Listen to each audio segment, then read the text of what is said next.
आकाशी चंद्र चांदण्या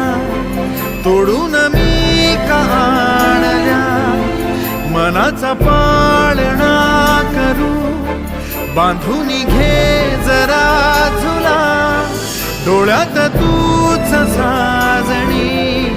सुखाचा स्पर्श तू नामा, तुझ्या विना उरेन अर्थ जीवना, उजळे तुझ्या हसूने कणकण, अन चंद्र हे हातीचे काकण.